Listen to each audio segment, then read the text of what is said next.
I want to welcome everyone to Beauty Superstars Talk. My name is Miki Wright, and I am a salon business coach with beautysuperstars.com. And I've recently started this talk, chat, conversation to get to know people more of their story. It's like with everything that's happened in the last month, 2 months now, with George Floyd's death and everything erupting in terms of racial tensions and what have you. And it definitely spilled over into the beauty industry. And I was on a few calls where we had a lot of people, some people that I did know, some people that I didn't know, people who were educators and doing things in film and television and doing just all kinds of fabulous stuff. And I was left so inspired that I was like, we've got to hear these stories. We've got to see who these people are and know what they're doing and, be able to be inspired and educated about opportunities that are out there that we may not know about. And I think it's healing as well. So for us to really come together and see, so many great, wonderful, talented, professional Black artists who are excelling in the beauty industry, whether they've experienced, anything racist or not. But, it's like they're doing their thing. And so I think this gentleman here joining me tonight is like the epitome of that. Mr. Patric Bradley, I'm so happy that you are joining us tonight. So welcome. Thank you for having me. Yes. Yeah. It's like I want to take a moment and just go through your bio a little bit for anyone who's not from this planet and doesn't know that much about you. So I think everybody probably knows you, but I'll share a little bit anyway. So Patric Bradley, who was, I guess, formerly known Patrick Antonio Bradley, was that right? And he's a world-renowned beauty expert, has been acknowledged as a beauty industry icon for 2 decades.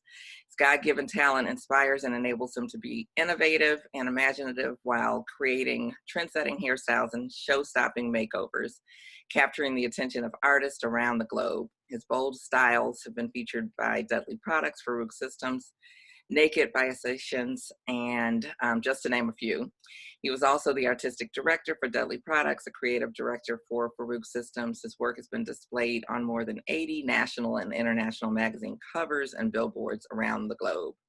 Quite impressive. And there's more. He's won more than 30 national and international hair and makeup competitions, including the prestigious Top Stylist and Educator honor at Bronner Brothers International Beauty Show in 2017, and numerous other awards. He also serves as chair of judges for the Bronner Brothers Hair Battle Royale.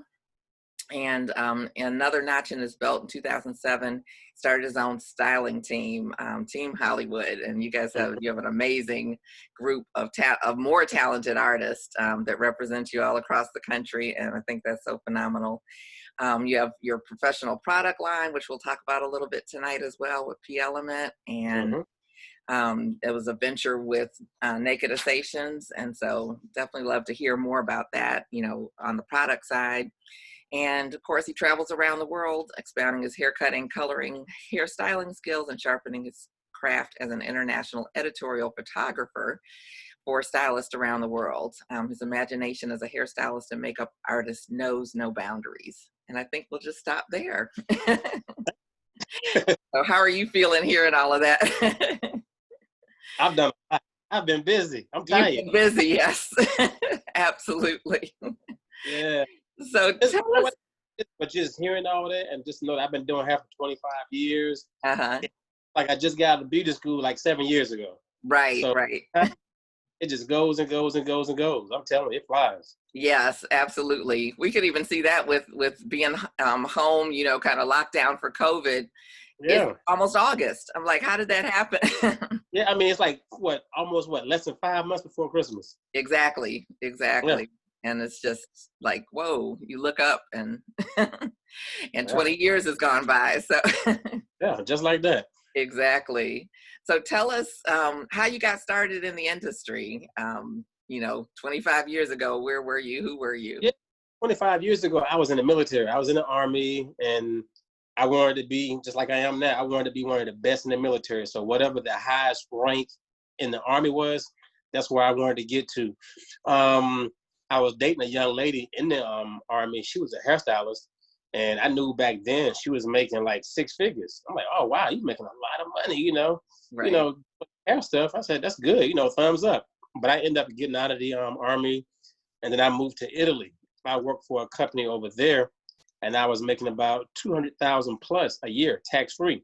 Okay. But the crazy thing was, and people die for jobs like that back in the 90s, and I got bored. I got bored with the job, so the money wasn't enough to keep me there. And I'm like maybe like 22, 23.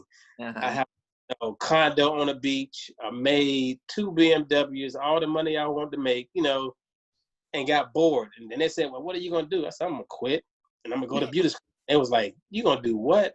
Quit job? This is tax-free money, Patric. You going to do what? I said, I'm going to quit. I'm going to quit, and I'm going to move back, to the States and, find a beauty school to go to. So I asked the young lady I was dating which school to go to. And back then, Dudley, ruled the planet.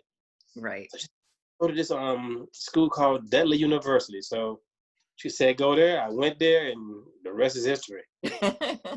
Yeah. That's pretty phenomenal. Your start in the industry is a lot different than a lot of people start in the industry. Yeah, the rest is history. Yeah. So for all that money to come and make, 20 times over that, is just amazing by itself. But, I was definitely dedicated like anything that I do. Mm-hmm. I wanted to be the best.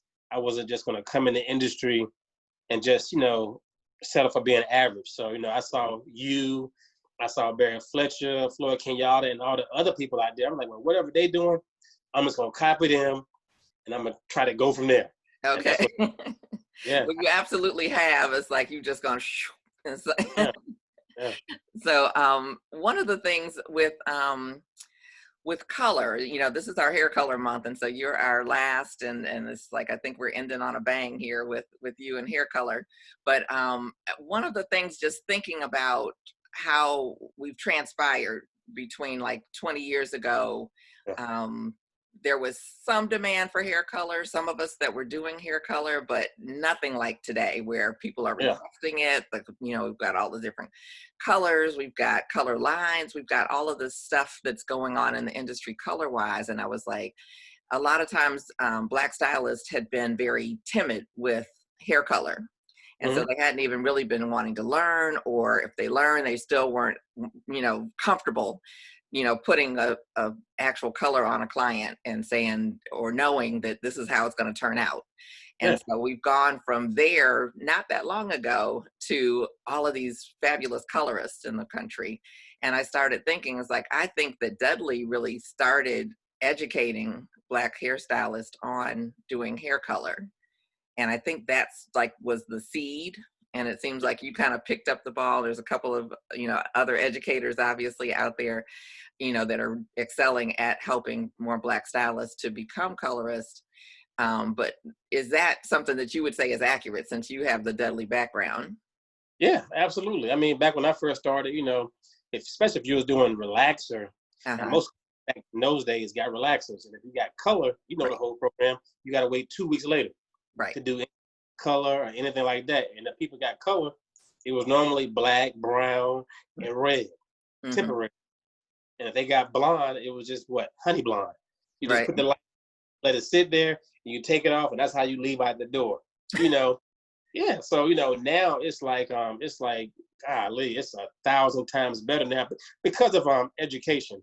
And back when I worked with Baruch, they were trying to create a relaxer system where you can relax and color on the same day, but it just wouldn't kick off. It just wouldn't kind of get it together. And me and the director of the company kind of bumped heads on what I saw as a vision of relaxer and color, and what he saw as his vision. So I just said, you know what, let me just go ahead and just do my own thing, because I kind of have my idea, and I have my idea of what relaxer and color should be and how I can kind of coincide together. And that's kind of like what I kind of did later on throughout my career. But color is something big for our industry now, because back in the day it was normally a white thing. It was normally white people doing hair color, the pretty blondes and different things. And us, again, it was just black, red, and brown. So it wasn't all shades and tones of blondes and colors and all of these golly, just crazy unicorn colors that we have today. Right. So it's amazing how time flies. But, again, it comes with education and technology. Right, right. Do you still feel like there are some gaps, I guess, with education and Black hairstylist and color? And what do you see as like the biggest challenges, that we have?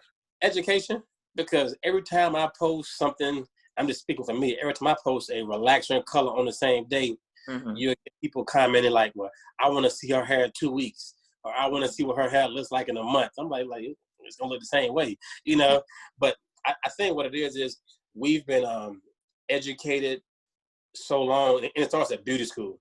How in beauty school they'll tell you, you can't do this and you can't do that, or you can't use a 40 volume, or you can't do that. So it starts at beauty school, and then you're only as smart as the person teaching you. So if you get education that's old and outdated, you're going to have that same mentality. So it's more or less like going to the right classes and going to the right classes, not based on how many followers you have, and not based on how many likes you have, going to a class with a great educator where you can get the results right then just from the information. And that's what a lot of people have to do now. So the gap that we have now is more or less like, do I really believe the hype? And is this information true?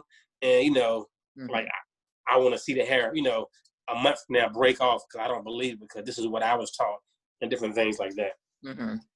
Yeah. And talk to us a little bit about the impact that color can have on our business, because I saw a video a few days ago where an educator was actually in a salon, and I don't know if it was newer, and they were all masked up, or if it was something older, but she was asking the salon team that was there, for their color book, and they didn't have one. And so she was like, do you guys know how much you're leaving on the table just from not doing color? So tell us, like your observation of what color can do as far as our business. Well, color can make you $1,000 plus per day, doing less than 10 heads per day.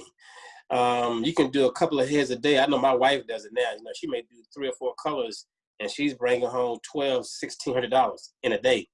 So color can really, boost your income tremendously.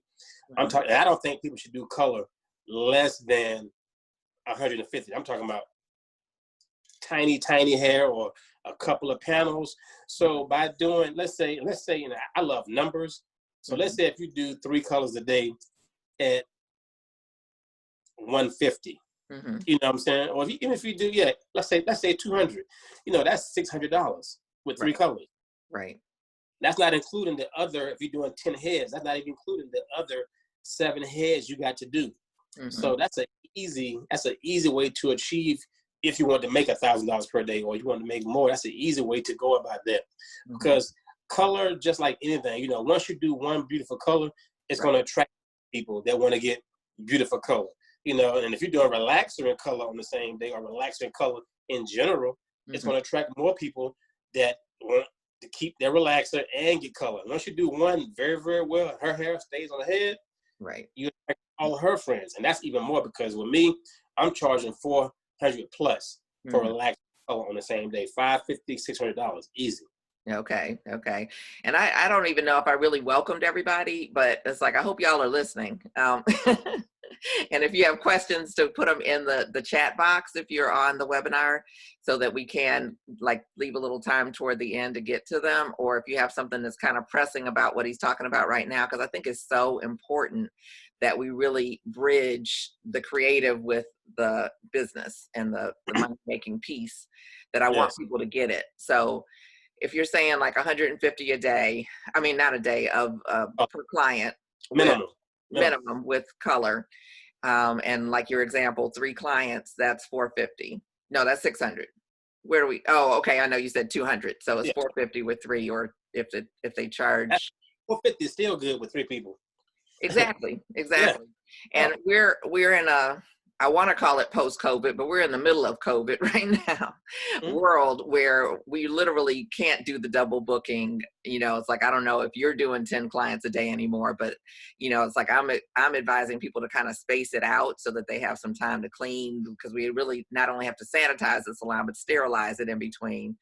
the entire salon in between, and plus go outside and take that mask off and get some fresh air. And so, my suggestion is to have the higher tickets, do a few people, however many is comfortable, and Absolutely. go home. Yeah.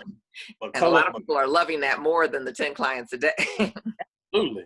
Absolutely. And that's how I've been operating my whole entire career. Anyway, I got abused so much as a kid going to the salon with my mom, salon with her, watching her stylist do 20 heads, and taking walk-ins, and you sitting there all day with your mom, and she watching the stories, and the stylist watching the stories, prancing around the salon. So when I decided to do hair, I said, I'm not going to keep Black women in here all day. Right. So my whole thing was, 8 to 10 people a day. That's it. I'm spacing everybody out an hour and a half apart my whole entire career. So when they said COVID, this was nothing to me, because I've been doing this my whole career. So I'm cool.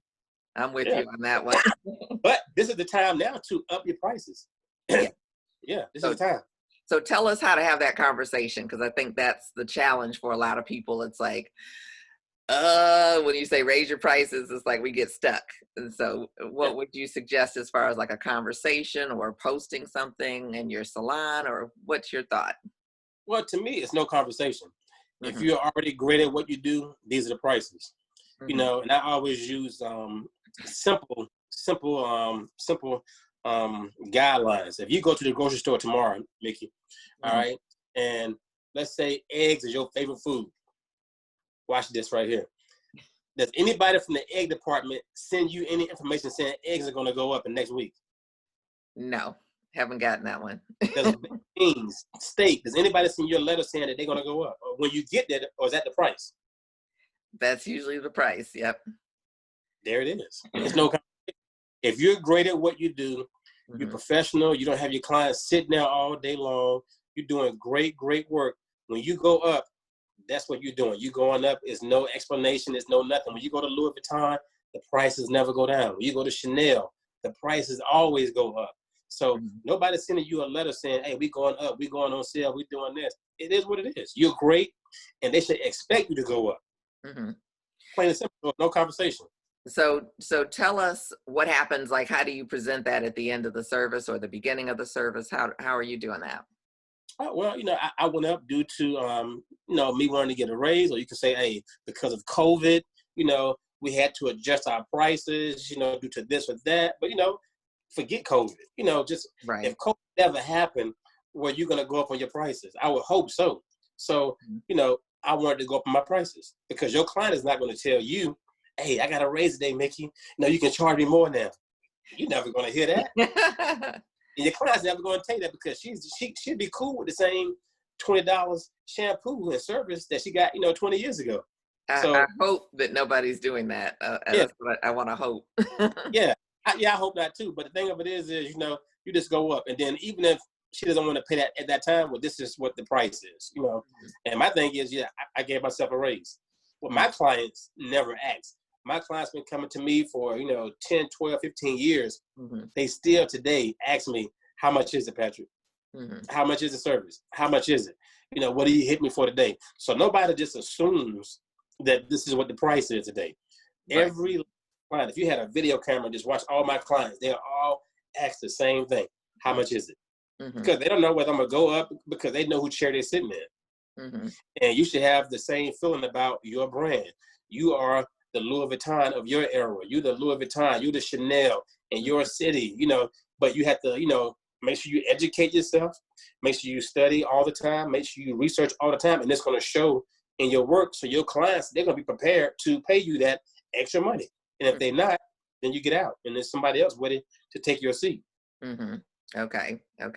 So I definitely hear a lot of confidence, which is not surprising at all. But yeah. So any it sounds like you had that drive when you were in the Army, when you got into the hair and all of that. Any ideas where that came from? Yeah, Army. Yeah, the Army.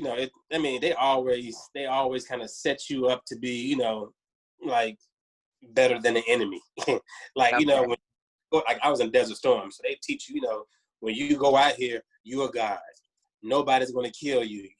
You're going to be the killer. You're going to kill everybody in front of you. So that's how they teach you. You have to be confident in everything that you do. And I think when you're confident, your clients believe in what you say, they believe in what you do, and you become more confident too, because when you study and you know your stuff, like me, like you can't ask me a color question on this planet that I can't answer, because I always research all throughout the week, because I educate people all over the world. So I think if you go in and each person studies, I mean, don't just study before, you take a test. I'm talking about study like you want to be one of the greats in the industry, or you want to be a great lawyer or a great basketball player. That means you got to shoot 1,000 free throws like Kobe or Mike. If you're going to be great, you got to do what great people are going to do. Yeah, I love that. I love that. I hope everybody takes a moment to digest that. I don't know if you guys know Charles Gregory, but he was an exceptional leader in our industry, and ended his career in film and television. Unfortunately, he passed away from COVID, but it reminds me, I interviewed him several years ago. He did Medea's hair. He worked for Tyler Perry's studios for a while, and so he did the wigs and stuff for that. But when we spoke, and this was many years ago now, I see you got your Oh, really cool. All right. But he was saying, like, he could tell you like different quotes, like word for word, out of the Milady cosmetology book, because he studied his book. He studied period hair. He studied all of this stuff. And so, you kind of tend, what I hear is people tend to look at people who get to a certain point and say, yeah, well, if I got to that point, then I would do that too. And it's the reverse that's really in place. It's like he did all of that stuff, and that's why he got to, be Tyler Perry's head, department head or what have you. And the same thing you're saying is like, you are implanting all the stuff that you want and that you need for yourself, not because of some external something that's waiting for you, or you have to take a test today, or you have to do this. It's like, that has to be in there from the beginning, is what I'm hearing. You have to want it. You have to want it. And that was my whole thing, like I said, from being, on the wrestling team in high school to wrestling, on the U.S. national team, I've been an alternate for the Olympics, or been in the Army, just, as a leader, as a sergeant, wanting to be, the highest level. And I know if I wanted to get to the highest level in the Army, I had to go and ask questions like, how did you get there? How did you do this? How did you get that rank? What did you do? So I'm always inquisitive. I'm always asking questions so I can know what I had to do. And that's the problem today, is people don't want to ask questions. They want to assume, they want to guess, and they want to just, like go way around. Just all you got to do is ask questions. But then when you ask a question, you got to be willing to go out there and do what it takes to be great. And a lot of people today just don't want to do it. Hey, Patrick, I want to do just like you. I want to be just like you when I get in the industry. Okay, well, this is what I do. Had to go out there before we had social media, we had to pass our cards. Right. Pass flyers. Nobody, if social media wasn't quit right now today, if it was Facebook, it'd be a whole bunch of broke stylists. Right. I mean, it'll be broke down because they wouldn't know what the heck to do. Right. Yeah, it's I think really interesting. I mean, I think you're really hitting on some interesting points as far as doing what it takes, and that how do you find that humility for yourself and for others? Like, I know you've had various mentors in the industry. Can you share like what your experience has been with working with them? I think I got lucky with being around everybody at Dudley's, because I came in at the right time when they were like the apex. They were like, the king dinosaurs in the industry. So I saw every major educator in the world came through Dudley's, and I was a beauty student there just watching everybody come through. So every weekend I would see them at Dudley Advanced Department. Your Barry Fletchers, your Floyd Kenyattas, I would see everybody that you even know of, I would see everybody. So what I would do is, when I got out of beauty school, I would go over to the advanced department and stay over there till like 12, 1 o'clock in the morning, just watching them talk, watching them educate, trying to get knowledge and different things like that, And I'm always a big believer in, if you want to succeed in anything, the easiest thing you can do is be nice. Be nice. Don't brag. Don't be boastful. Say thank you. Just small things like that, you know, and you don't have to go out and say, hey, I'm the greatest, I'm the greatest. It'll show in your work if you are. Right. You know, so my thing is, you know, just watching, you know, other people and taking notes and different things like that definitely helped me out. Of course, my mom, you know, always say thank you, say thank you, say thank you. You know, Jesus bigger than you. You know, so you know, so just stuff like that. You know, just kept me, you know, very very humbled and different things like that. And it's always somebody bigger and better than you. So never talk about them. Just try to learn from them if you like their style. Right, right.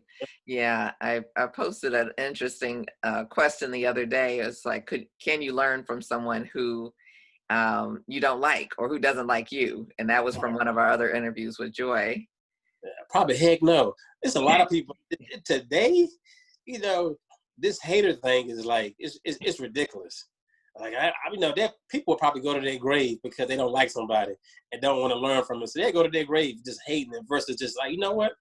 Regardless of whether you like somebody or like them or whatever, you know, if you can learn something to help you out, take what you need and whatever you don't need, put it to the side. Right. But it's total difference. That's why, and I know we're not talking about race. Like, if I was a Klan member, I would throw away my cape because we're bigger haters and bigger racists than white folks are. They can sit back and just place bets. I bet it's going to be about 20 murders over here today. I bet it's going to be about 20 murders over there this weekend. They can sit back and just play and place bets and just bet on what kind of craziness we're going to do to each other. Right. Like bananas, but I would put my cape up. I'm not going to jail for nobody. I'm going to watch them hate and murder and do crazy stuff to themselves. Yeah. Yeah, it's sad but true.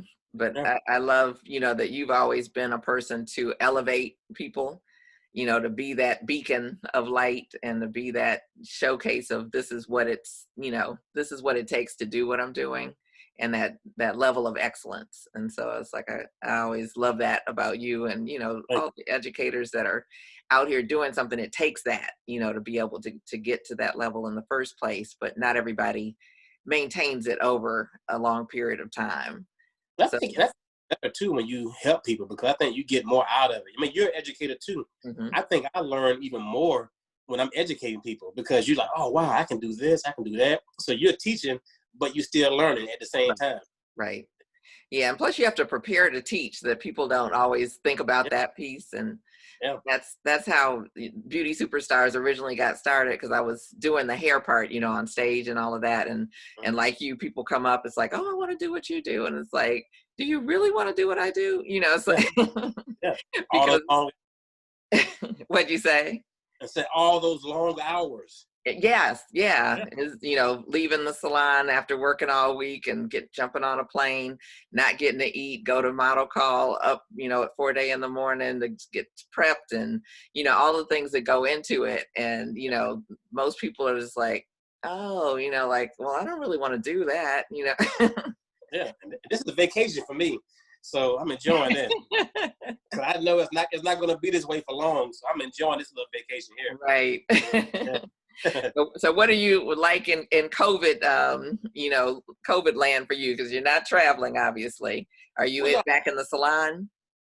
You know, I'm in the salon, you know, doing hair, not as much hair, but I still make the same amount of money. But now I get a chance to kind of shift gears and go more. I have an investment group now, just showing people how to not just color and cut, but what are you doing with your color and cutting money? Right. So now, how to, you know, invest their money, because now if COVID hasn't shown anybody anything, you just can't have no, you know, $2,000 in your bank account, because what happens if you like February, March, April, May, June, July, August, and you still slow down and you're still in this particular market? You got to have money saved up, you know, and this just shows you right now you got to do something other than clicking curling irons. So my thing now is, you know, not just showing stylists how to cut and color, showing them how to make money while they sleep. I was talking to a stylist today, and I was trying to get her to, you know, make sure that she joins my group. Like, I'm like, today I made like $2,500 a day. And she was like, doing what? I'm like, doing nothing but talking to you right now. Because once you invest a certain amount, and I deal with the stock market, you know, they were like, well, I don't know anything about the stock market. you learn, just like anything. You Mm-hmm. read. You research, and then when you think you know it, you go back and you study again. But it's best to be in a group, whether it's a hair group where you can learn color, whether it's a cutting group, a weave group, a business group. You get in groups so you can get all the information. So I set up a group. We have about maybe 50 members now, just showing them how to understand what is the Dow Jones, the NASDAQ 500, Wow. things on how to invest money. Well, how much do you invest, Patrick? You can invest $5 if you want to, but you're going to get back a $5 return. So the thing of it is you can start somewhere. It's just, well, either am I too young? Am I too old? You're never either or. You have to just start, and it does take a lot to invest. You just got to figure out what to invest in. And that's why with my group, I do all the research. They just got to have their money ready. So when I say, hey, XYZ, put it here, put it there. So I give out recommendations, but I still go back and tell them, make sure you research behind my research to see if this is the company that you want to invest in. Mm-hmm. So I tell them quickly, forget the Louis bag, buy the Louis company. Right. Eating at McDonald's every day, go buy McDonald's stock, and so on and so on and so on, because it's different versus being a consumer. Mm-hmm. Why just go out and buy clothes versus me investing into that particular company. That's the difference. Yeah. I think that's so powerful. And, it's like we definitely need the education as far as, like where to start, how to start, and then, it's like, and then the fear factor of like, oh my goodness, it's like, if I put $5 in, am I going to lose $5 and all of those kind of things. So it's like, I think it's put $5 in your savings account and watch what happens to it in 30 days in savings. Mm-hmm. You know what's going to happen? Nothing. Nothing. Yeah. And if you got fees attached to your account, right, it's probably going. Right. Money and savings is like a thing of the past. You save to invest, plain and simple. You save to invest. So put your $5 in an investment where that $5 turns into 10, where that 10 turns into 50, and 50 turns into 1,500, and that 50 turns into 2,500 and 25,000, and so on and so on. So that's the name of the game. Right. Okay. Well, it's like we'll definitely have to get some contact information so people can find out more, because I think this, like you said, is if it's shown us anything, is that we need to get prepared for something other than we've been preparing for. And some of the stuff we already knew we needed to be doing and we weren't doing. So I think it's no sense in like beating yourself up, but let's start now, because basically at the end of the day, it's who you hang with.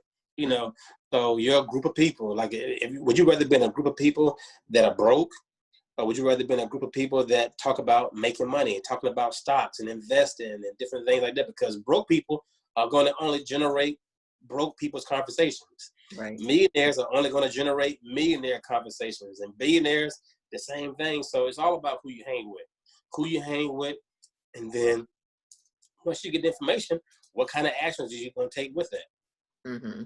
Yeah, that's always the key, that action. Yeah. So let's switch back a little bit to, because I think like what we're just talking about is so important, and we probably spent a couple hours talking about that. But tell us, like we heard how you got started in the beauty industry, but how did you get like as focused as you are into color? When I broke somebody's hair off years ago, when I first started in New Jersey, I broke his client's hair off. She asked to be blonde. Mm-hmm. And I said, okay, cool. She said, can you do blonde? I'm like, yeah, I can do blonde. I'm still confident. I see everybody doing, blondes around the salon. So she came up, hair down to here. So I put the blonde on, and I watched her. And again, you're only as smart as the people you hang around. So I watched everybody around me. So I put the blonde on, put a plastic cap on her head. I set up under the dryer with the lightener. Start doing somebody else's hair. So I doing somebody's hair, this and that. So I kept looking at her up under the dryer. You good? She's like, no, I'm good. So I kept doing my client's hair, boom, boom, boom, boom, boom. Kept looking at her, you good? She said, yeah, I'm good. She gave me thumbs up. So when I got done with my client, went over to the dryer to pull her out, I could smell the ammonia and everything, crazy. So when I pulled the cap off, the hair just like this. So I instantly make you start sweating. So that was the longest walk to the shampoo bowl ever in history, because I had a feeling that it was pretty much done. Because the hair was like super, super white. Yeah. She was relaxed. I didn't do any natural hair back then. So went to the bowl. I turned the water pressure on super low pressure because I knew with high pressure, it's going to slide off. So the hair started sliding off. The water started backing up in the sink. I was like, golly, this is awful. Hair started sliding off. So I'm like, man, I don't know what to do. So I'm just, heart just jumping out of my shirt. I mean, beating, so I'm like, I'm done. I'm done. This is before social media. So I'm just talking to her, why don't you cut your hair? All this long hair you got, this short hair will look really, really good on you. I don't want to cut my hair. She looking up at me from the bowl. I don't want to cut my hair on my husband. I'm telling you, short hair will be you. Short hair will be you. It'll be you. I'm telling you, cut all this long hair off. I'll do it for you for free if you cut it. So I cut her hair. She let me cut her hair, and I cut it right there at the bowl too while she was leaning back. I just chop, cut her hair and everything, and walked her back over to the chair with this towel over her head, So I molded her hair down. I said, you know what? Once she got done, don't put any heat on your hair. You just rock this hair. Curls. No curls. That's the way to go. No curls. I could cut. So I did go to some dope cutting classes. So I did a beautiful pixie cut on her, and I didn't put any heat on it, just kind of bedheaded it, Right. And after that, I watched every hair color video. The first video I ever bought, I got it from it was from some guy at either Matrix or Reckin at the show in New York. What is it called? IBS or IBS. uh-huh. The video $300 back then. Mm-hmm. That video, I was watching. In the video was probably, and it came with a booklet. I watched it every single day for about 4 months until I understood what the heck was going on. And then I went to every kind of color class I could go to. And long story short, I can really, do the thing now. But that really made me, once you break somebody's hair off, Right. that's when you're out of the industry, I'll make you not do color, or really just, I'm not going to let it defeat me. I'm going to really, really learn this color thing. Mm-hmm. That's what I did. I just started learning and taking classes as much as I could. Yeah, that's the It was scary. We had, I think we had a comment here. That's the best. Let me see. Yeah. That's the best color went wrong story I've ever heard. Yeah. It was awful. So of course, hair off. I didn't come to work the next day because I just thought they called me and said, "Hey, what did you do?" So I was sick. I'm telling you. Okay. I instantly got sick because I just knew that that somebody would call and she gonna call, speak to the boss of the salon and be like, Right. what did he do? And next thing you know, I started getting all kind of phone calls, but about the haircut. Yeah. Not really the color, about the haircut. So can you cut my hair like this? I don't have to curl it. So golly, man, it's crazy. A little grace and mercy and a lot of confidence and quick thinking. You may think it's good, but that junk, it was toe up ugly. That junk broke off. I just saved it with a dope haircut. That's right, it. right. Coming out of beauty school, I was the best that Douglas had as a student. Right. So when you get into the real world, hold on, this is total different. It is. Big boys play it. You can't do that beauty school stuff, make everybody hair white and think you're just gonna throw color on it and it's gonna be all good. No way. It didn't happen to me like that. No, Yeah. It was Yeah, well, definitely, I think the things that we have failings at will teach us. It's like the best teachers. Yes, absolutely. Yeah, well, that was good. I'm glad we got to hear about that. I think that will encourage somebody. It's like if you had a challenge, keep going. Yeah, keep going, study. And it's not to say that you're never going to mess up again, because I've messed up throughout my career, but you get to the point to where you can fix your own mistakes. Mm-hmm. If you're very, very knowledgeable of what's going on. Like if you mess up a color or turn somebody's hair green, you put something red on it, red shampoo, red conditioner, something with a green base or ash base. But once you get to that point, you can fix your own mistakes. But if you don't study, you'd be calling 1-800-CLARA like I was all the time. Okay. Yeah, and that's not a problem either. It's like, but start to study so you don't have to run to the back room. It's like, okay, what do I do now? Every week calling 1-800-CLARA. I'm not even sure they even have that number anymore. Okay, right. But sure, it was a lifesaver. Yeah, it's again. Yeah. Yeah, it's like I think we all have some kind of stories. It's like this blonde lady is coming to my mind as you're talking about that. That it's like it went every which way, but the right way. So we were Yeah, there until 12, 1 in the morning, trying to correct the correction to the correction of the correction. It yeah, was. I got you. Is this thing ever gonna get the right shade? Just say forget it. This look good on you. Yeah. I think we finally got it right, but boy, I was like, shoosh. Yeah, yeah. Never want to do that all again. Mm-hmm. But so we got the color story. So how did you get to be in education and building the brand and that type of thing that you have built? Well, again, falling behind Mr. Dudley's, just, being around a millionaire, a multi-millionaire, because back when I was there, the company itself was worth almost $100 million back then. And sitting in meetings and different things like that and watching what he did. Look, again, it's very, very easy to be successful if you just follow somebody else's blueprint that's already done it. So watching him, listening to him, and Mr. Dudley always kept smart people around him. So I'm watching him, listening to other people. So, it was fairly easy for me. Like I said, I went to Dudley's at the right time. And everybody is not that lucky to do that. They got to go the long route. But I was kind of right there. But still, I could have blew it because I could have easily said, you know what? Hey, I'm here at beauty school. 10 guys in the whole school, 300 women. I could have just been partying my life away, got a whole bunch of money saved up in the bank. I could have just been, not dead party because I had a whole bunch of, pajama jams and everything there because I was just young and dumb. But I could have blew it, but I definitely took advantage of the situation, just being around him and just soaking up everything that he did, from what he did, Mr. Dudley did, watching, like I said, Barry Fletcher, Maurice Lemons, just watching everybody. When I would go to Bonner Brothers show, watching all the other greats do their thing, and I would just take down notes of everything, like what made the crowd move, what made the crowd clap, I mean, how they turned, how Barry dressed. I'm tell you, I told Barry this too. Every suit that Barry ever had, I would go out and get the same suit made. Because I loved his whole style. Right. I said, I want to be just like him. Okay. Because I wanted to copy everything that he did. When I saw Robert Cromans from Paul Mitchell, right. I loved his style and what he did.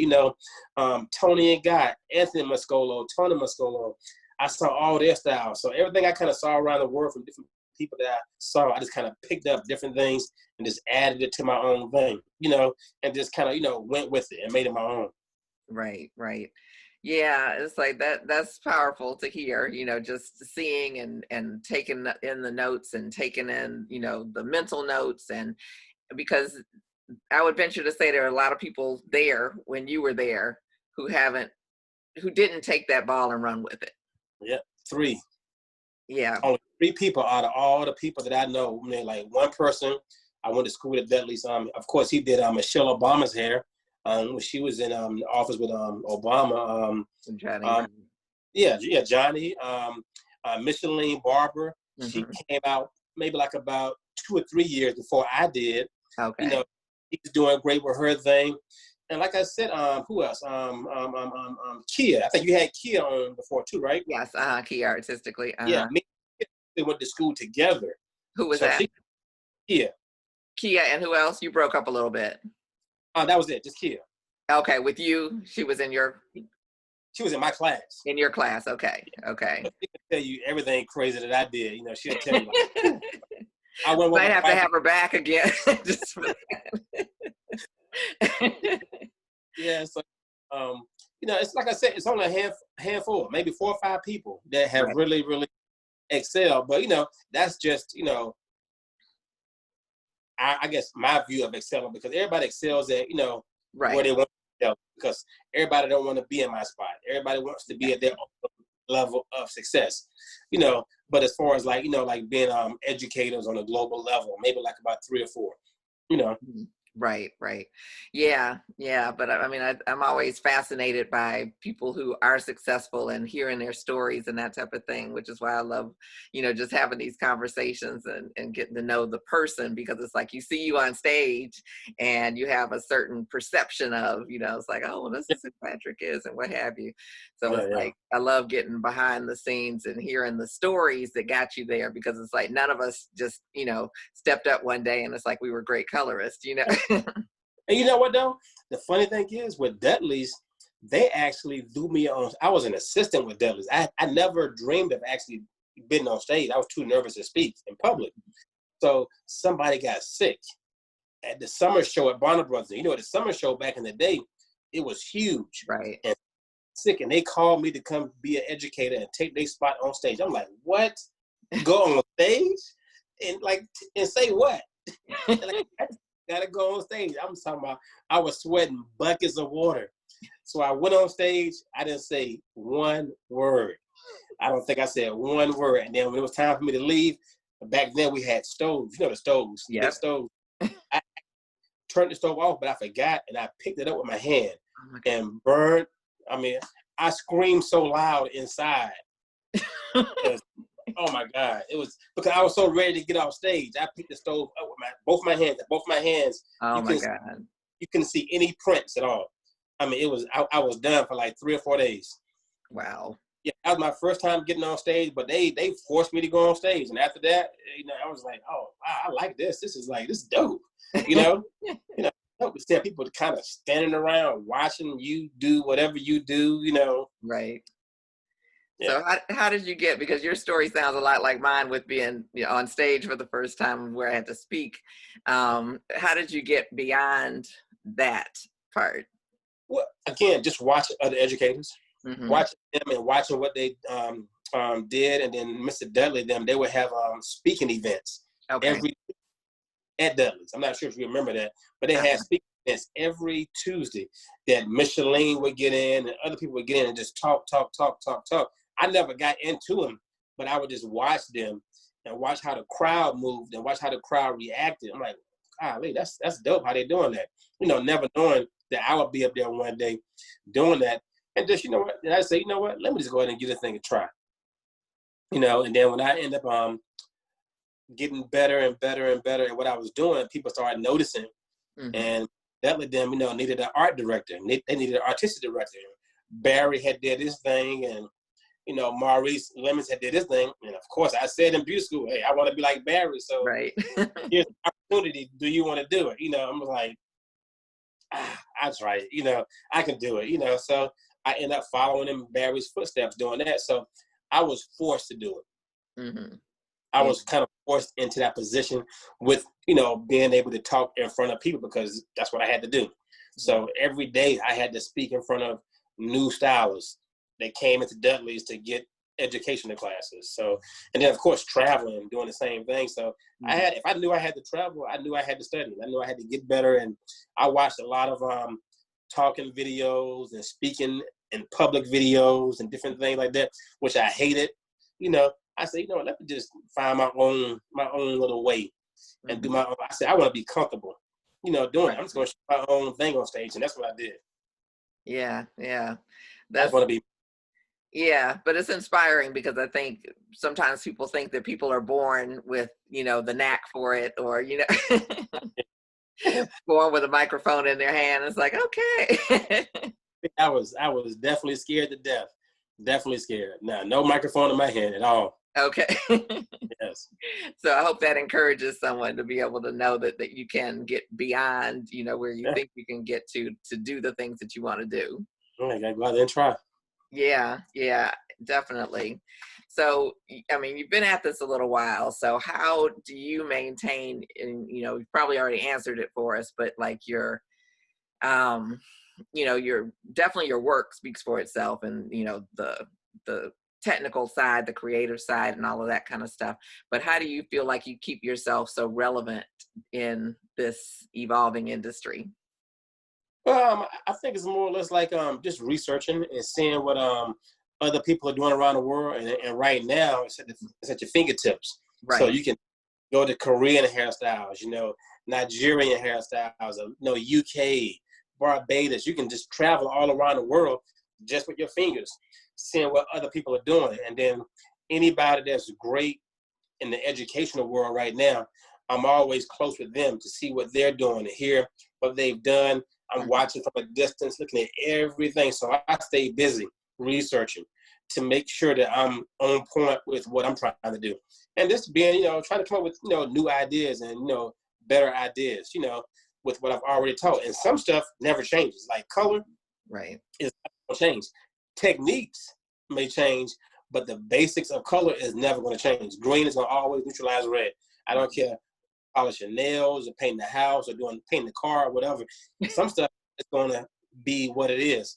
Right. So my thing is, and what I've learned throughout the education arena is not trying to really like learn all these uppity words and trying to, make people look bad, but making it easy for people to learn and making it simple so they can go back and make money. So I love hearing people say, oh my God, you made that so easy. I've learned so much in this small amount of time, and this is what I'm making now. This is what I made before your class. So I love hearing stories like that. Right. I don't like people that come to class and complain, and then when you give them the information, they don't go and utilize it. I hate that. So I love to see stories and hear stories like that with people learning, getting the information and saying, hey, Patrick, guess what I did? This is what I did. Show me a picture. I was doing this and now I'm doing this. So I love stuff like this. So what probably keeps me motivated the most is hearing those stories. And that'll know that I'm staying on the right direction. Mm-hmm. Yeah. It's like, I'm with you. It's like those stories are motivating. And then just taking that energy, like, how do you get what do you think sparks your creativity even more so than the motivation from that? But what are the things, like you said, you're traveling around the world with your fingertips, is it usually hairstyles that kind of say, ooh, well, what if we took this and did that? Or is it, like, I know you do photography and makeup and all of that. Are there things outside of the industry that spark some of your creativity? I think the industry itself is very creative. I think now we're pretty much at a standstill. Like, I'm tired of saying balayage.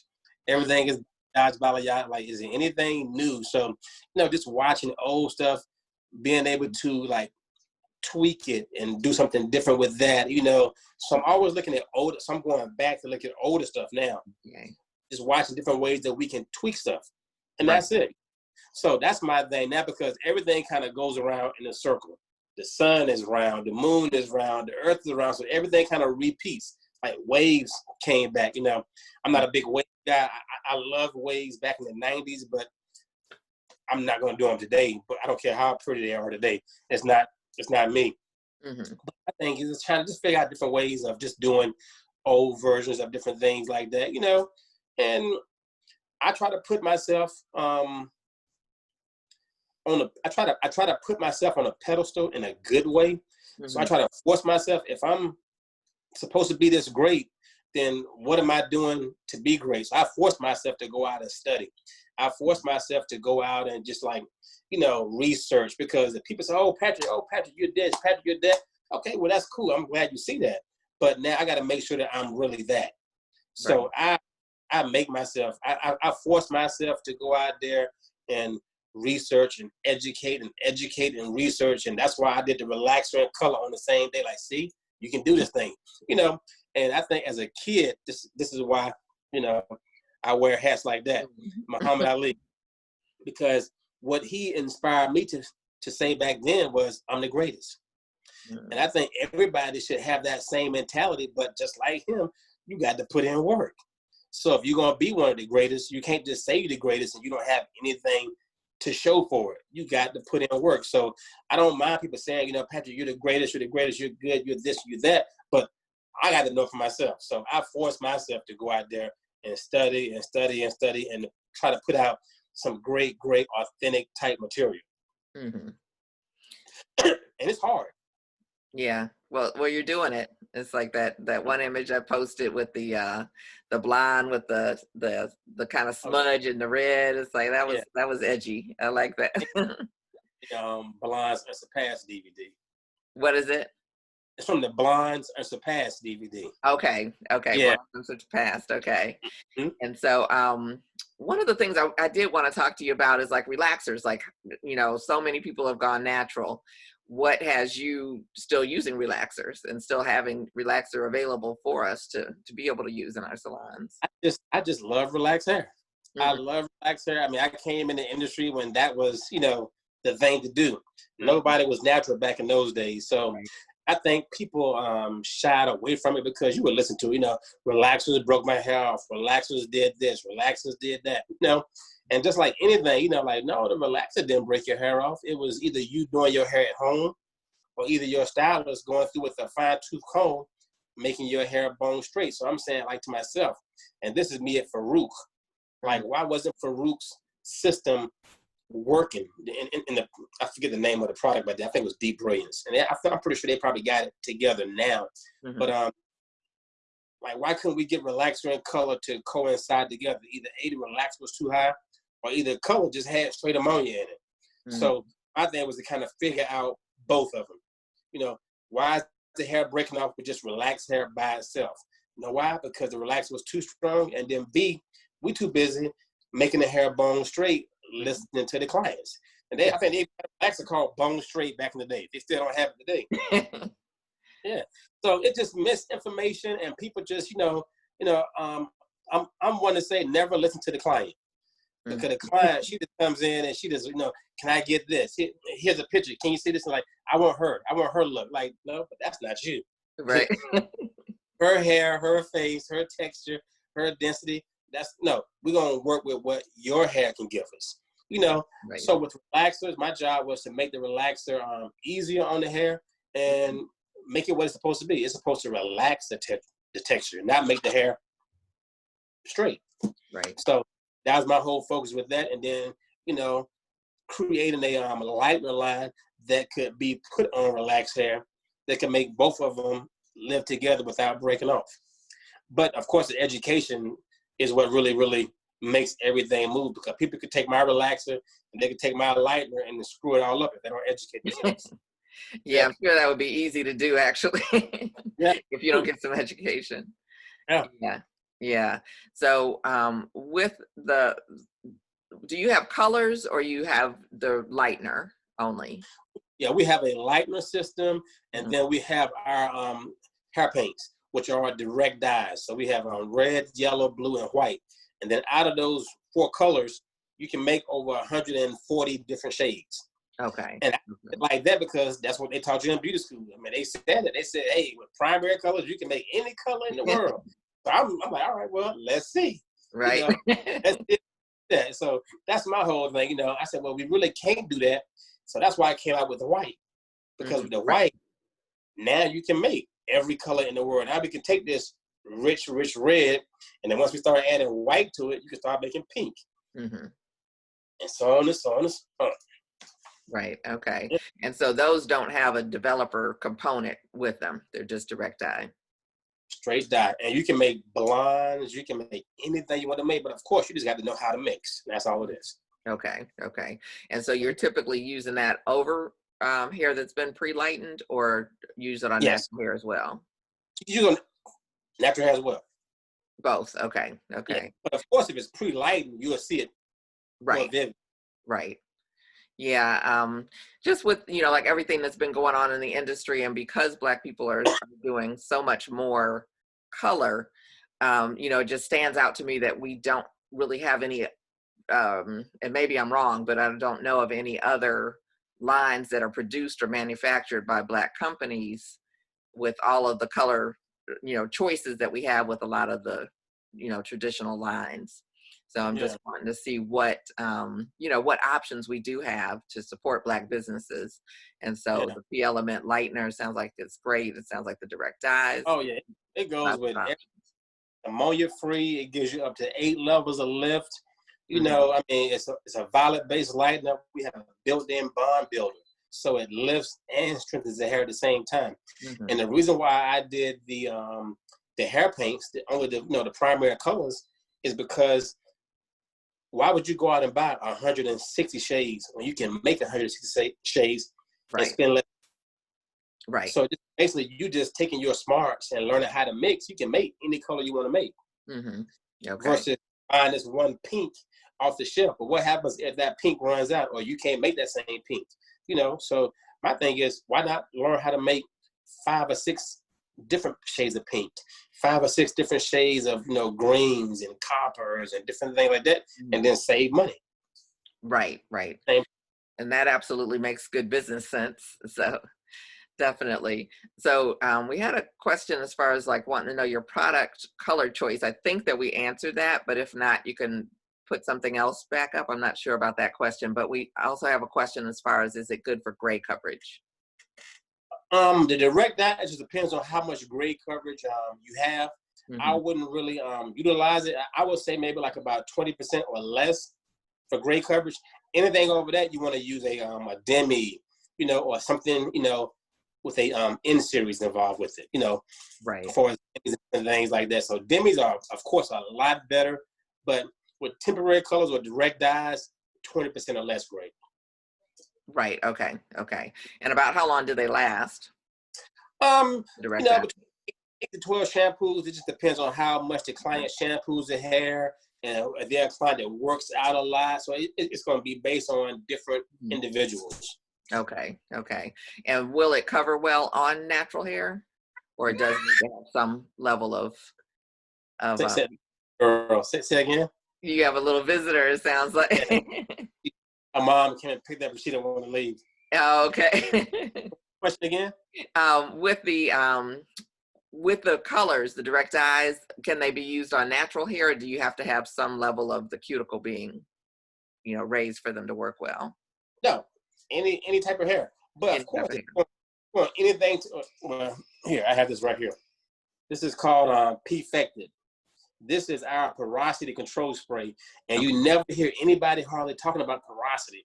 And that's the main thing in color is, can you control the porosity? So we spray this on, let this sit on the hair for 2 to 3 minutes, and it would make all your colors more vibrant, catch easy. Because if your cuticles are up, down, up, down, up, down, up, down, all the way around, the color comes out differently.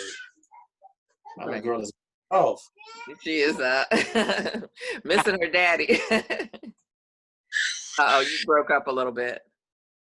I said, I hate hearing her cry like that. Right, I'm sure. I thought Mama didn't come get her. We're gonna let her daddy go soon. So no problem, no rush. We had one question I wanted to kind of go back to with the when we were talking about the charging. And it was, does the color charge of $200 include cost of styling, etc., or the other services a la carte? That's based on you. Mine is a la carte. Yours is a la carte. Okay. Okay. Yeah, color is gonna be color by itself. I had a lady, and it's funny. I wish I could show it to you right now. This people always text me, you know, hey, I want to get color. I want to get color. I never do color on the first visit. You got to come to me for at least 2 or 3 times, so I can kind of, you know, figure your hair out. She asked for color, and I knew what the deal was anyway. Anytime anybody asks what the price is, I already know they can't afford it. So she asked for the price, and next thing you know, it took a while to text back. Oh, wow. God, I didn't know it cost that much. I said, wait, is it too much? I said, I didn't charge enough? Like what? You know, so I'm like, you know, wow. But I'm like, yeah, I said, that's color. She said, does that come with the haircut and stuff? I said, no, that's just the color by itself. But if you want to do it, you know, extra value meal like McDonald's and put it all together, every stylist is going to have their own thing. Me personally, the haircut is different. The shampoo, see, a shampoo and style is a shampoo and style. You shampoo the hair and you style the hair. If I shampoo the hair and style the hair and cut the hair, that's something different. If I shampoo and style the hair and cut and color it, that's 2 different prices again. So, you know, you have to look at what you're saying. I want a shampoo and style, cut, shampoo and style, cut and color. Okay, so if you charge $100 for each of these things, that's $300. Simple as that. Right. Yeah, each one should be totally separate. Just for everybody who's watching right now, whenever Ruth Chris open back up, all right, go to Ruth Chris and ask for like 10 things on the menu. Of course, have at least $600. Yeah. Everything is going to be a la carte. Yes. It's no, you can get your size with the meal. So every business has their own thing. Now, the McDonald's, you can go and get you, your cheeseburger, your fries, and your drinks for $5. That's McDonald's. Right. But if you want to be a Ruth Chris, if you want to be a Chanel, if you want to be a Louis Vuitton, you can. If you want to be a Walmart type stylist, you can. Nothing's wrong with Walmart either. Right. Walmart is a $1 billion company, but they deal with lower prices, which means that they have to take in more customers, all right, versus going to a Bugatti car lot, where the one car may cost $1 or $2 million. Mm-hmm. So it just depends on what kind of stylist you want to be, but whatever stylist you want to be, you just have to be great at it, and you have to know exactly what you're going to do based on your time, based on your services, based on what kind of prices you're going to charge. Mm-hmm. Yeah. With some of the coaching I've been doing during this time, it's like we've just been looking at business models. It's like, because the business models have to shift, and definitely, I would say, like, if you're in the Walmart business model, which doesn't work with services, from my experience, it's like there's only so many hours in the day. You can't multiply yourself like they have multiple stores, 30 stores in a city, or a state or what have you. You can't multiply yourself like that. So, just looking at, and especially now. Go ahead. And Walmart thing is retail. Exactly. Yeah. So you got to look at, everything that we do. And in our market, retail is not a big thing, because most of the time, Black women don't shampoo their hair every single night or every other day.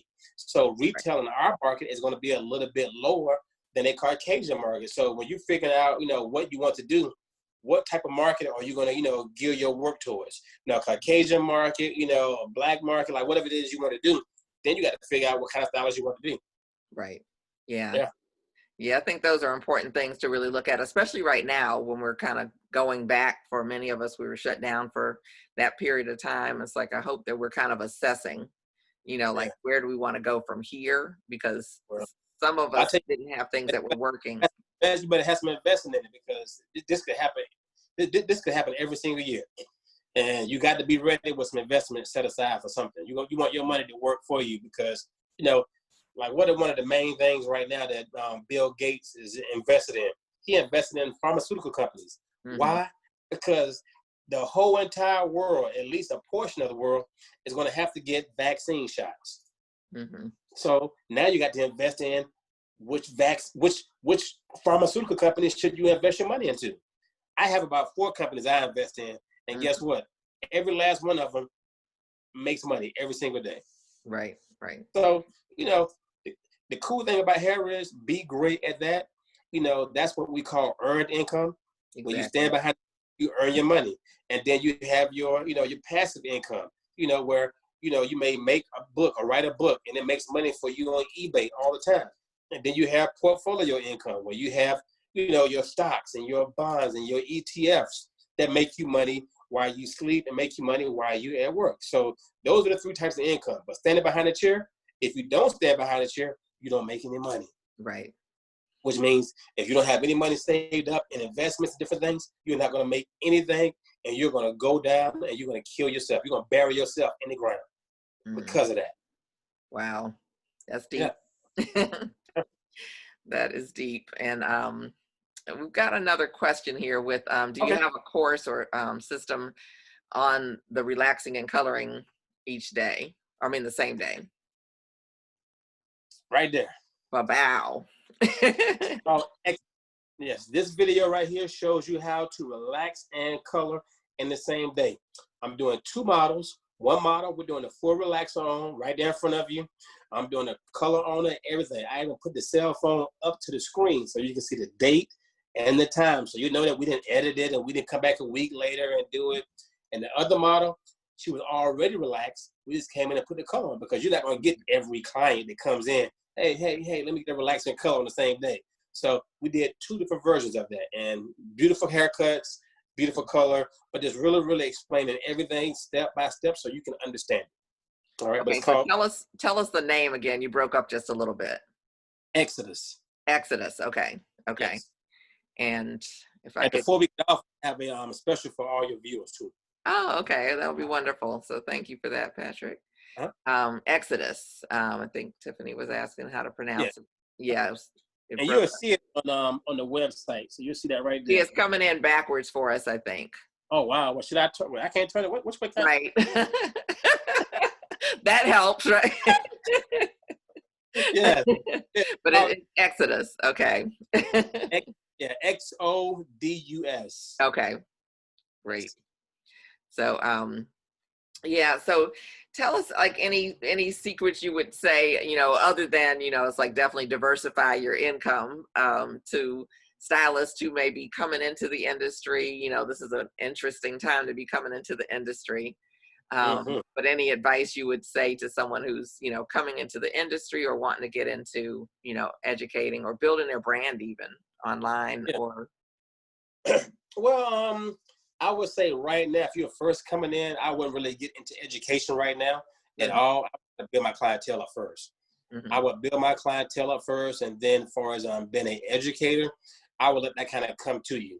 And of course, you can start, with Instagram, with doing your lives and doing different things like that, because that's you basically talking to the world or talking to your followers. And if people, like what you're doing, of course, you're gonna get your likes and your followers and say, hey, can you come to my salon and do a class? Or can you come educate at my school? So let them tell you that, hey, you're going in the right direction. But I wouldn't say, hey, go out here and come out of beauty school and open up a beauty salon. No, go work with somebody first to see, is this really what you want to do?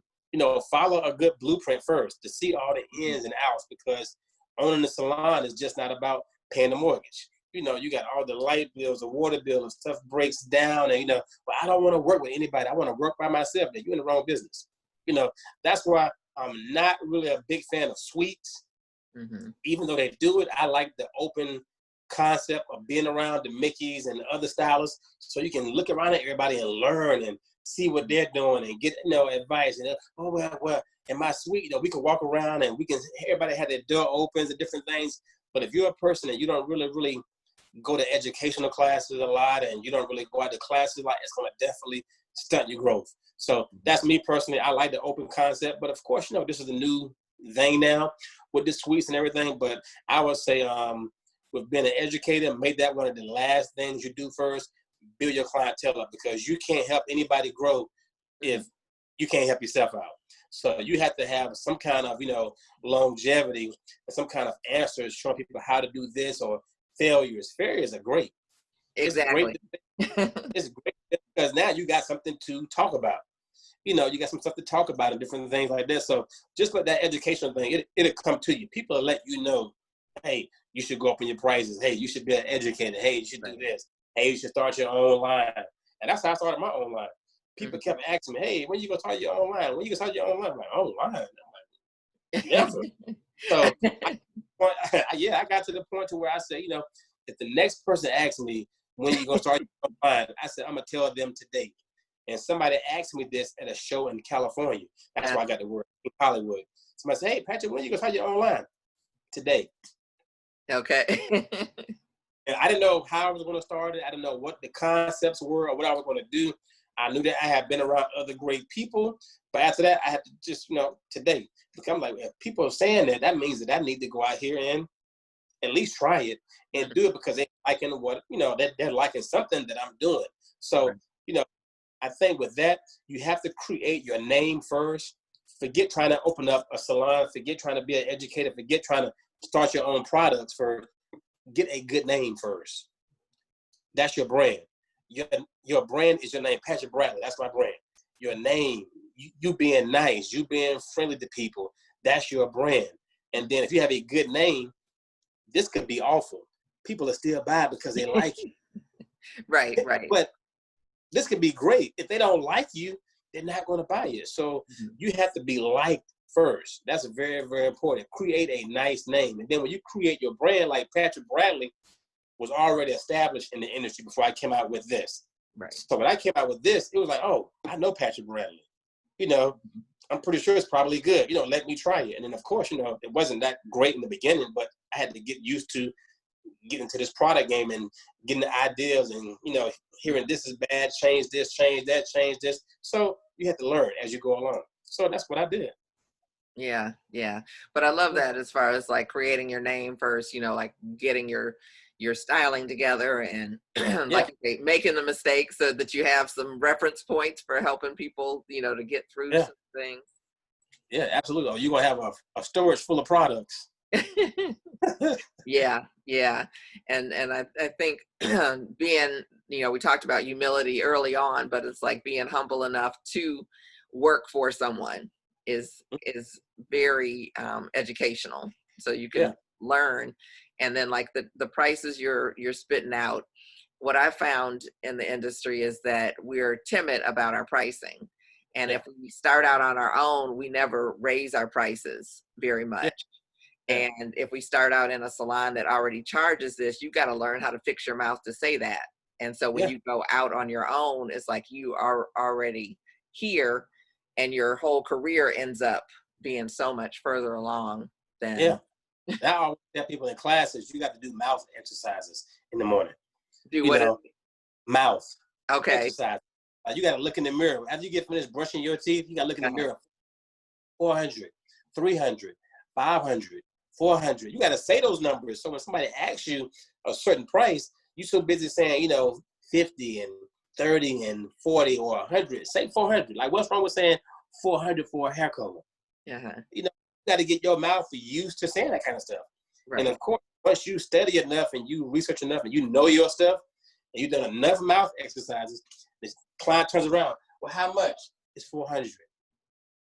And when one person pays, that starts you off right there, because if one person can pay, everybody can pay the same price. Yeah, Love it. absolutely. Love it. So I hope that encouraged somebody. Start working on your mouth. Mouth exercises. Look in the way. You got to see in the mirror in the morning. Say it. 300, 400, 500. Say those prices. Yes. What I'm Yeah. going to do is try to check to see if we have any quick questions Okay. from Facebook, and we'll let you go because this has been wonderful. It's like you have shared some serious knowledge, dropped some nuggets Well, on. I'm good. I don't smell any food cooking yet, so I'm good. Uh-oh.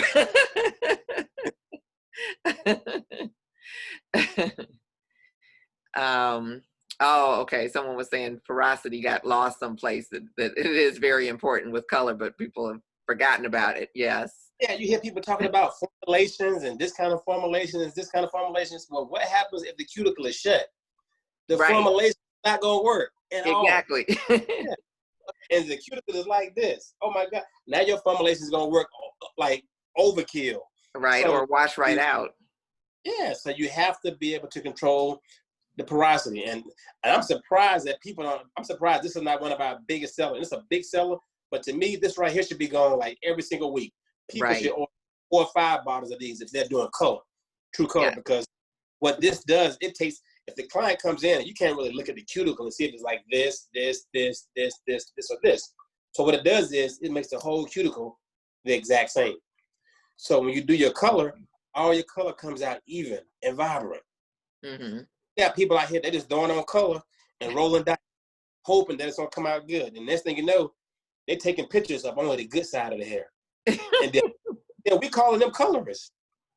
Yeah, Okay. show the whole head. Show the whole head. I don't want to see the good side. Right. Show me the whole head. And that to me shows a great stylist or a great colorist. But again, we're in social media. I'm gonna edit out the bad parts. I'm gonna put a filter over it. But Right. when you a live class, a live show, that's where your real educators are. That Right. stuff on media, that's it's false all day long. Yeah. Yeah. Yeah, Well, you got to invest in yourself, and you got to yeah, do, the live classes when we can do live classes again, the yeah. video training where it's real meaty training and step by step by step versus, Mhm. YouTube University has some things on there, but it's like it's choppy and you don't know how to put all the pieces together, which is the way that you teach, from Yeah, A to Z. And like you say, the porosity, like you can't really do hair color without keeping up with the yeah. porosity. And And you very seldom hear about it at shows. Very seldom. right. And the other thing is like that seemed like it's kind of going back a little bit. When we first started, a lot of times we would shampoo the hair first to make sure that it was a nice, even cleanness. Yeah, And that clean. there Yeah. wasn't a lot of product, hairsprays and gels and Hmm. edge control and all that kind of stuff on the hair. It doesn't need to be on the hair before you're doing color. Are you a proponent of? And that's your biggest thing, to have uneven color.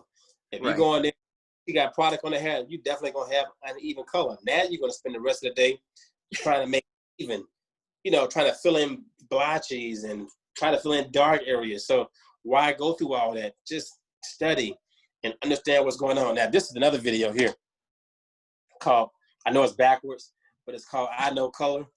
I don't know how to show it. Yeah. It's called I Know Color. This here will help you to understand color A through Z. If you can study this video right here for the rest of your career, you will know color from A to Z. All right, understand the underlying pigments, corrective color, the whole nine. But that's how color is. And I made this video here very, very simple for you to understand. To me, this video here is worth $1 million. Because if you're gonna be in the color game, why go through all the guessing? Just learn it. Right. And then understand it and then do it. Absolutely. Yeah. Yeah, you can't do color well without some education, like some serious education, and getting, one of my mentors talks about being brilliant at the basics. It's like, you got to get brilliant at those basics of the color wheel. You know, you got to know that inside and out, not like, oh, well, let me run to the back and check to see, you know, what I need to cancel out this, you know. It should be right here. Exactly. Right down your head. Yeah, I told somebody that they needed to have it, you know, with them all the time. They're like, I'm going to get a tattoo and put it right on my hand, have my color wheel. Well, that's one way to do it. Yeah, for real. Or you could learn it, you know. Yeah, just learn it. Be easy with it. Someone said they're having trouble with gray. Oh, now I'm missing. Okay, here it is. Okay. The name of the porosity spray, if you could share that with us again. She's having trouble keeping gray coverage around the hairline. Any suggestions? Okay. This right here is called P-Fected. Okay. P-Fected. Okay. Yeah, yeah. So it's called P-Fected as well. Not with just dealing with color around the hairline, just gray in general. With gray in general, you got to deal with your N series. So let's say when gray hair is dealt with on percentage, whether the client is 5% gray, 10% gray, 50%, 100%, that's how your mixture needs to be. If she's 10% gray, and let's say if your client wants to be a golden blonde and she's gray, all right? She wants to be golden blonde and she's gray, and she's 50% gray. 50% of your mixture, and we have a 2-ounce bottle. So 1 ounce needs to be, let's say she wants to be like a 8G, all right? So 1 ounce needs to be your what? Your GN, all right? That means that's your gold with your neutral series. The other ounce can be just your gold by itself, but you have to have your N series present. Now, if I just went on and I just put on just a, you know, gold, you rolling dice. The hair may cover, it may not cover. And 9 times out of 10, the whole head would not cover. So you have to have your N series present. If she's 100% gray, then 100% of your mixture needs to be of the N series. Or you can have like a 2N, all right? That means you can have a GNN. That means it has a double kick of your N series. And all the N series is just your red, yellows, and blues. All your natural colors all together. All your primary colors all together, which is going to make that G, that gold color, lock onto the hair. Because you can put a gold onto gray hair. Gray hair is white. It has nothing that's going to make that hair color stick. So that's why you have to have N series mixed in with it to make that color lock on to that gray hair. So anytime you color in gray, make sure you have N series present in the hair. 4N, 5N. You probably seen this when you go to stores. 2N, 1N, you know, 9N.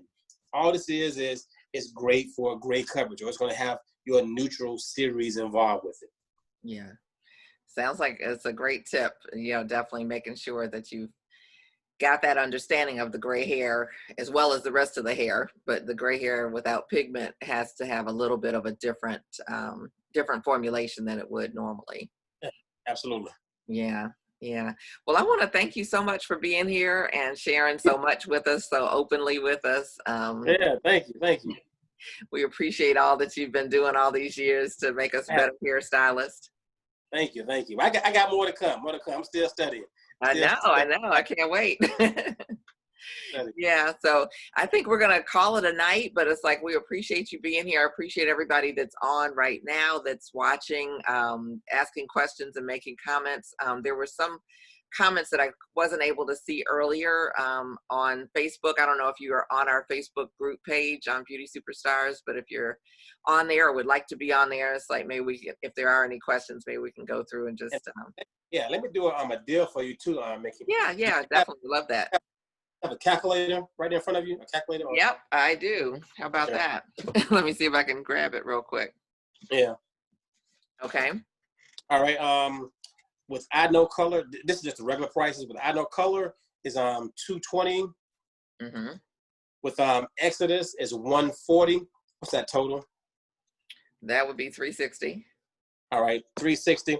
And I have some color clips here. Some white color clips is $12. The color clips are $12. $12. Yeah. And then we have a bowl. I don't have the brush. I forgot to bring the brush. We have a bowl and brush as well, and that's $550. And the brush is real fine, and then you can do a lot of balayage and blending techniques with it. Very, very small, so it's not wide. So what's the total for all of that? We've got $372. We've got $377.50. $377.50. Okay, so what we'll do for everybody watching, if they want to get both the DVDs, the bowl and brush, and the clip set, you said $377? Yep, $377.50. So we can do the whole package for $277 is $100 off. Let's do $250. Ooh, okay. So $250. And this video by itself is $220. I heard that. All right, but like I said, this video is like it could easily go for $300 to $500 with the information involved in this video here. Like you'll get so much information here, it'll blow your mind away. I mean, it'll be like, wow, this is like, and to me, it is the best coloring DVD in the industry. That's how well it explains, breaks down hair color. All right, so if you're an artist and y'all want to get down with that, that's the price. Whatever I just told you, what I said, $250. $250, yeah. So tell us how to order. Yeah, you can go to well, no, you can't go to the website because the website's gonna have the regular prices. Right. They can, yeah. So text me that price I just told you. Okay. So they can just text 757 581 052. 757 581 6052. They can text that number for the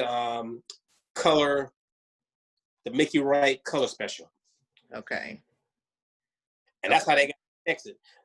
I'm going to put that phone number in the Beauty Superstars group. So if there's anybody watching that's not a member of Beauty Superstars to, request to join us, and we'll send you, you'll be able to access that phone number.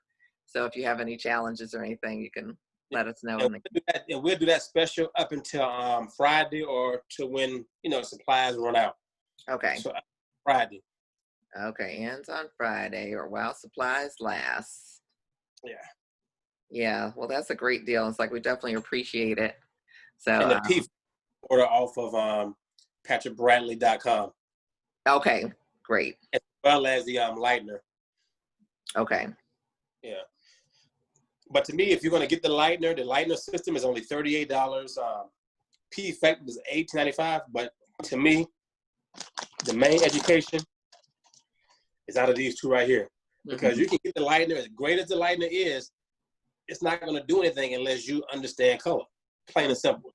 The lightener can be great, but you can only push it as far as you can go with it based on your education. So right. I definitely put videos first, product second. Yes, yeah, and I think that's always the case: education first, and then when you get the products, you know what to do with them. Yeah, absolutely. It becomes easy. You can always DM me. If y'all have any questions about anything, dealing with the products or different things like that, and I definitely hook you up. But you're never going to get the answer if you don't ask questions. Right. Well, you said that. I think that's a great place for us to pause. And thank you.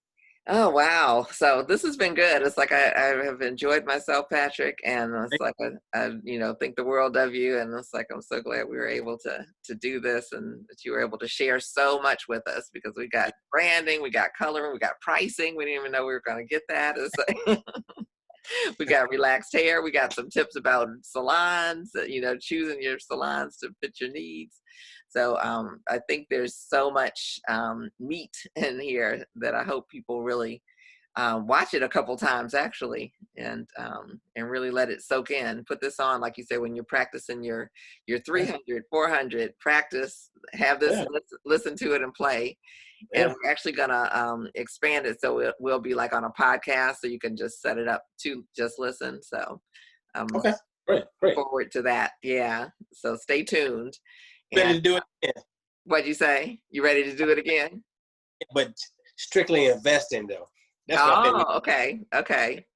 Yes, we have to do that. That sounds Yeah. great.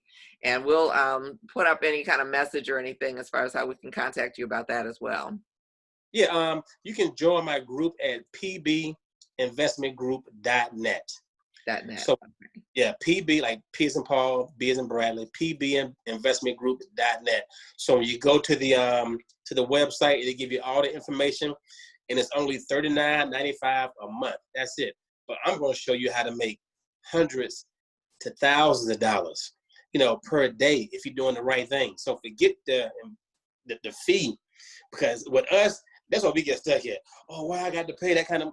Now, do you want to make $5,000 a month, or $10,000 a month, or $10,000 a year, paying $39.95? And I did this one thing for you. If you got a few minutes, Miki. Back in the early '90s, and I'm pretty sure you remember this, when Amazon first came out, all Black folks were talking about was, I want to download me a book. I want to download me a book from Amazon so I can have me a book to put on my Kindle, so when I go out of town, I can read my Kindle on the plane for my download. So that's all Amazon was about back then. Right. Mm-hmm. The price of Amazon back then was $1.42. Wow. But you know why we didn't invest in it? Because we didn't hang with nobody that taught about investing in stocks. If we had spent $2,800 back in the 90s, just $2,800, and bought 2,000 shares of Amazon back then, and we didn't buy any other stock in the world, today, Amazon is worth $3,000. You can go Google it. It's $3,000 a day. We would be almost $6 million up right now. You invest $2,800 to get $6 million. Right. But broke Black people would be like, why I got to pay $39.95? Right. To get information to make millions. It don't take but one good investment to make you millions of dollars. But you got to be around people that's doing that. And we weren't around anybody doing that. All we was around was consumers. Go download you a book. Go download you a book. Right. But the other folks were like, go buy you some stocks. Go buy you some stocks. Go buy you some stocks. And now they sit back right now, and all they purchased was $2,800. Wow. Yeah. And you ain't get it all at one time. It's accumulation. You're absolutely right. Yeah, $6 million. Yeah. Just go Google it and see what the price of Amazon was back in the early 90s, and then see what it is this exact day. Right. Guaranteed, it's going to blow your mind away. So that's what I'm getting on now, is showing people how to make their money make money. Yes. Yep. Yeah. We absolutely need that. One screenshot today of one of my stocks making me almost $600 a day. Wow. And some barely making that in a whole 2 or 3 days at the salon. Right. Doing 10, 12 heads a day. So why wouldn't you want to make that kind of money plus doing nothing? Right. Because you've invested that money. Now that money now is building and making more money. Or, you invested in Tesla, when it was $172. Now Tesla is almost $3,000. Right. Well, or almost $2,000 a share. But we don't hang with smart people like that. We don't hang with millionaires like that. We don't hang with people that want to invest like that. So all we doing is, let me go out here and buy the Tesla versus me go out here and buy a company. Right. Well, we're going to hang with you. And it's easy work, but it's all about information, Right. And you get information, like I said, when I do the recommendations, all you got to do is have your money together and diversify and put it out there. And if you like the company, you keep on buying into it until it becomes that, that unicorn company, like, the Amazons or the Googles or the Facebook. Like I invested in Facebook when they first came out. It was $34. Now it's $200 some. Wow. So that shows you how much money I made with Facebook by itself. But Right. back then, all we were doing was, let me get on Facebook. Right. Let me get on. See how many friends I got. Let me see how many. Forget the likes. Forget the likes. Get them old white men in your pocket. Yes. That's what you. Yeah, that's it. Yeah. Wise words. Wise words. So that is, I'm going to just say that again. It's pbinvestmentgroup.net. Yes. Okay. Okay. Mm-hmm. Sounds like a winner. Thank you. Thank you. Yeah. Well, thank you. It's like, I'm going to, hope everybody had a great time today. I did. Yeah. Yeah. It's like, I appreciate you guys putting up information and kind of being involved with it, because I'd like for us to have a conversation, but I always like to get the feedback too. So, so I appreciate everybody being here and being so involved. Yeah. It's like, see if I can do this.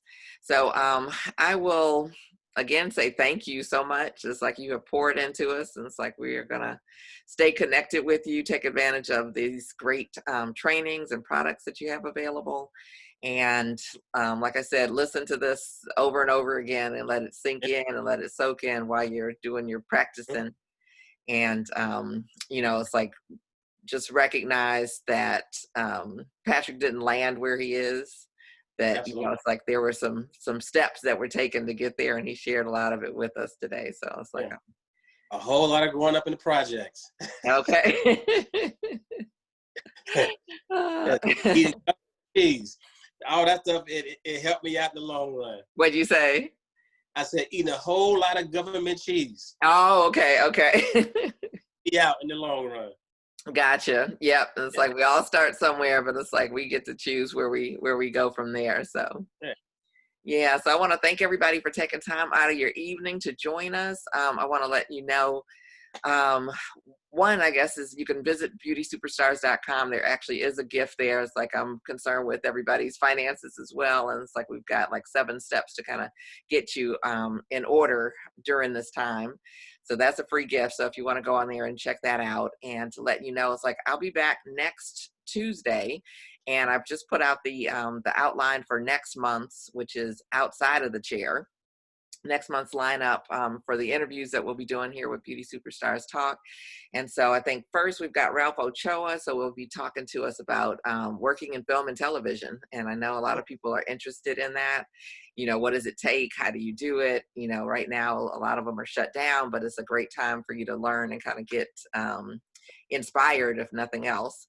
And then we'll have Mazay Jefferson, who's excelled. He's a L'Oreal executive, I think VP of, now I'm going to get it all goofed up again. I got to get his title absolutely correct, but he's gone through most of his career in a corporate setting. And so we think we got to stand behind the chair. It's like there's opportunities in film and television. There's opportunities in corporate positions. And then we'll go on to Michelle O'Connor, who's won NAHA, the North American Hairstyling Awards, 5 times, which is record setting. I don't know how many people have won more than 5 times.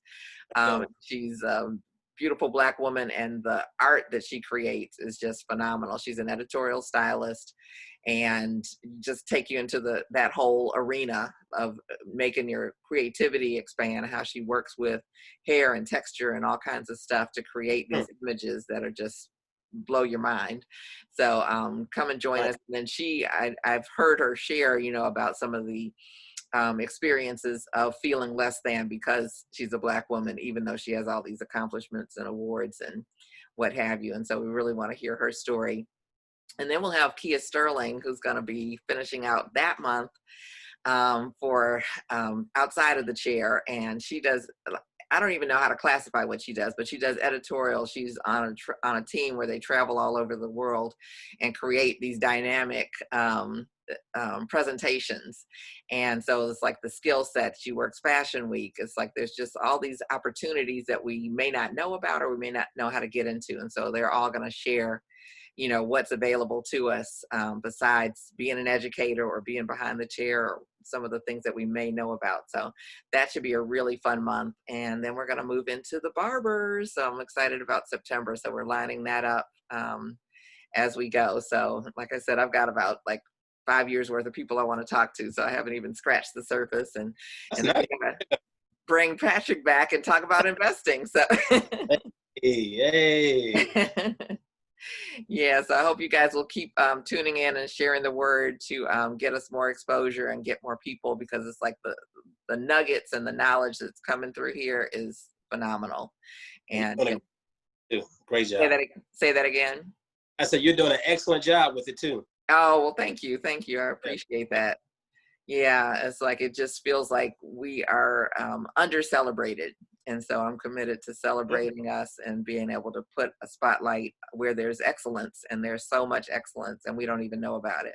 So, yeah, I'm grateful to you and all that you've inspired for me personally and for our industry. So you inspired me, and I still have your books that I think I have maybe about 4 or 5 books that you were in when I was in school. Oh, wow. Okay. Wow, this girl here is bad. I'm going to screenshot them and send them to you. Yeah, because I have a lot of collections of stuff, but there's some things that I don't have anything of. And I'm like, wow. What I'm most fond, you did some kind of white wig. That's the one that kind of stays in my mind. Some kind of white wig. I don't know if it was the front cover of some magazine. I forget what it was. Okay. But it was a white wig. It was like phenomenal. Yeah, that was that was a whole story. It was so funny, but it's like, you have a vision in your head. And so it's like it was like a futuristic wedding was what it was. And so we had this, kind of bodysuit made with, the patches with the not glitter, but, sparkly stuff and what have you. And there was the white wig itself, which I styled and what have you. And then I made a headpiece that was part of the hairstyle. And my vision. Didn't even know it back then. What'd you say? You was my mentor. You didn't even know it. I didn't know it. No. But I think that creativity is like you have to visualize it, because some of the things I would tell people that I was gonna do, they'd be like, "What?" It's like, and it's like then they would see it. It's like, oh, okay. But my vision was to have this bride riding on this white horse, and to have these fabulous, images and what have you. And so I had the model, meet the horse. I was like, "Are you okay with, being on a horse or what have you?" She's like, "I'm fine, okay." And so I had to find someone that had a white horse, because obviously I didn't have one sitting around. So I found a white horse, and we found a place to shoot. And, it's like the trainer with the horse is like, "Oh yeah, this will be great," or what have you. And I think they met beforehand, the model and the horse or whatever. And so anyway, she shows up with this big white headpiece on her head, and it spooked the horse. And the horse was like, "Woo!" And the model's like, "I'm not going near." So we have like 2 pictures of them where she's standing in the foreground and the horse is way in the background. Yeah, it was phenomenal. I still remember that from back in the 90s. Wow. Well, thank you for for bringing that up. But yeah, I would love to see a screenshot of it. It's like I have something of it somewhere, but I'd love to see what you have. I'm getting ready to move now, so everything is kind of packed up. So okay. I'm gonna take a picture of it and send it to you. Okay. Yeah, I would definitely love that. Absolutely. Yep, absolutely. So yeah, I hope you guys are inspired to let your creative juices flow, to get your color game on, to get your investing game on.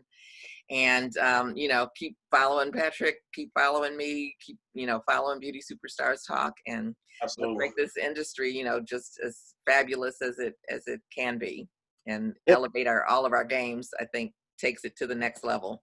Absolutely. Yeah. So thank you so much. You have a wonderful evening. Thank you everybody for joining. Whether you're watching on a replay, enjoy. So take good care. Have a fabulous evening, and I will see you guys next Tuesday at 7 p.m. So take good care. All right. Bye-bye. Thank you, Miki. Bye-bye.